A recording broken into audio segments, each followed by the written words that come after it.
Welcome to my portfolio presentation. I'm Christine Wingfield. I'm a candidate for the Masters of Public Policy program with the University of Massachusetts, Dartmouth. Before I jump into my academic experiences in this program, I'd like to share with you what has brought me to this point. I completed my Bachelor of Science degree in Criminal Justice in 2003. I went on to earn my Master's of Science degree in Criminal Justice in 2007. Both degrees were awarded by Northeastern State University, located in Oklahoma. My being here is twofold. I live both a civilian and a military life. I never thought I'd be in a position where one master's degree was not sufficient. But I learned quickly just how severely limited my knowledge base and marketability was. Shortly after relocating from Oklahoma to Massachusetts in 2008, I became employed by the Massachusetts State 911 Department. In a short amount of time, I was becoming more and more frustrated with the system. I did not understand the rationale behind decisions being made. While even though my education level existed, my thought process was restricting me to a black and white logic. Around that time, I knew I needed to do something. So I entered into the UMass Dartmouth Educational Certificate Program. I completed this in the spring of 2013. I then fell into the Masters of Public Policy program.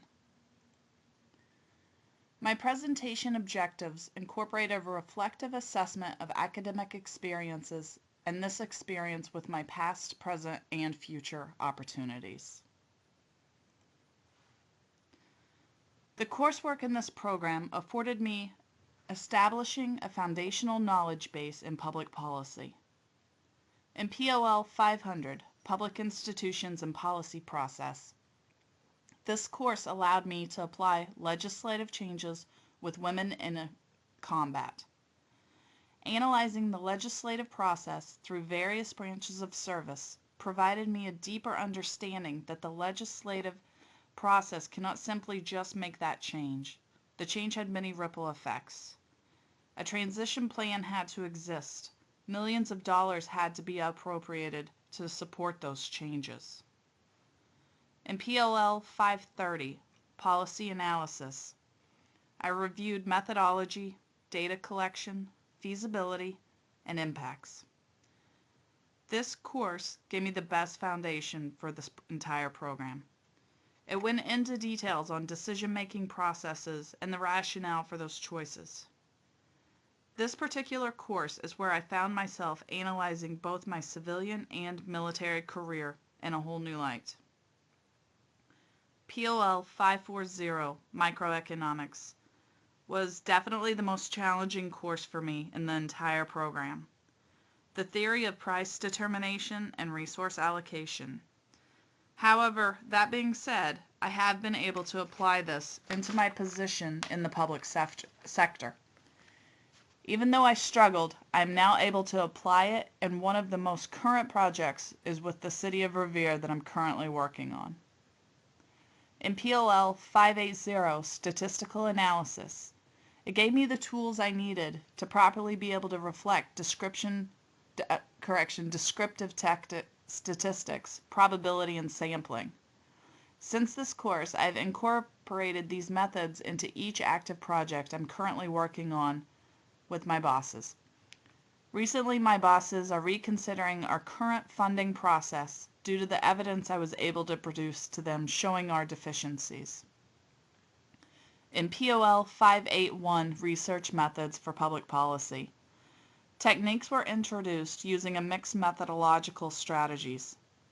Like POL 580, I began implementing these various methods into my research for work. Aside from standing up on a regional dispatch center, I can now stand one up with expandable capabilities and sustainability. POL 585, Applied Policy Research Seminar, taught me how to take my findings and articulate them in a professional press release and thorough briefing papers. The responses from my bosses have been great. They now have best practices, lessons learned, and findings to substantiate their decisions. POL 599 was my internship. I did complete this with my employer at the state 911 department. What I learned from this was to stop waiting around to be tasked, and I did. I traveled daily throughout the Commonwealth, meeting with local and state officials interested in consolidating their emergency operations. I track and I monitor all town meetings and discussions. I've been able to broaden my understanding of policy at state level and local levels to assist them better. In addition, the other courses have provided me the methodology I was lacking to merge operations. I did a concentration also in educational policy. I chose to attach this link even though it can also be found on my written portfolio submission. I wanted to show you this because I was able to merge my experiences with the MPP program and apply it directly to both my civilian and military career. So by clicking on this, I did an analysis on the advantages of consolidating 911 services outweighing the financial cost in the Commonwealth. That being said, I was able to go into the SOPs. The original initiation that caused my research was the Columbine School Massacre. This was the first incident resulting in changes in 911 call processing and, more importantly, the operational approach law enforcement take when they show up on sites. So I'm just scrolling through this here.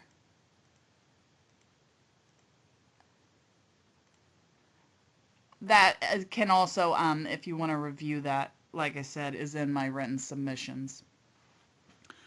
The impact of MPP experience for me is, again, twofold.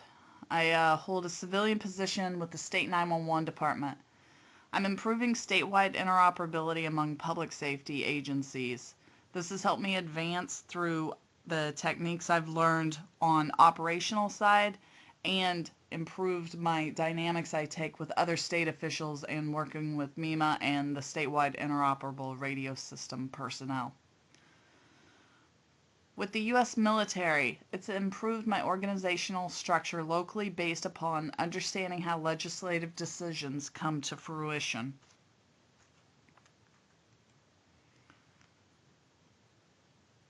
I've been provided the necessary tools to evaluate and provide statistical data back to my agency. Prior to this program, I found myself becoming more and more frustrated, and I would just argue, and I couldn't justify my explanations. Now, through the MPP program, I can provide the data and allow those responsible in making those decisions to make it based upon the evidence I provide. The direct impact of the MPP program on my U.S. military career is I was becoming embedded in the frustrations of my military life with the lack of funding opportunities, poor planning, and deteriorating morale. Through this program, I've been able to report back to the squadron and how localized changes are direct results of higher headquarters.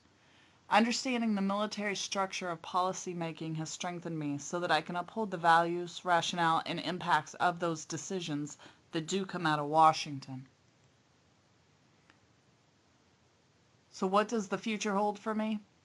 In 2014, I was selected for one position that the U.S. military had.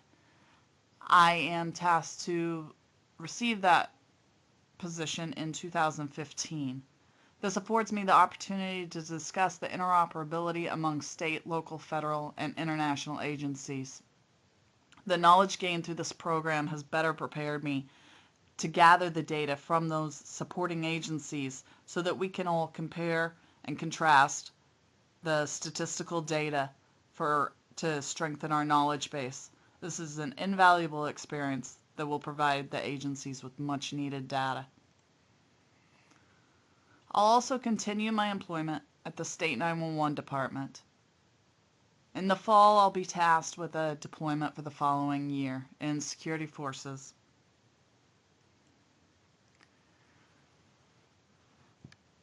This concludes my portfolio presentation. I'd like to thank each of my professors who had patience with me and gave me the direction I needed. The MPP program has provided me with the lacking knowledge I had to prepare for my continued service in both the public sector and in my military organization. If you have any questions or concerns, they can be addressed at my email attached below. Thank you for your time.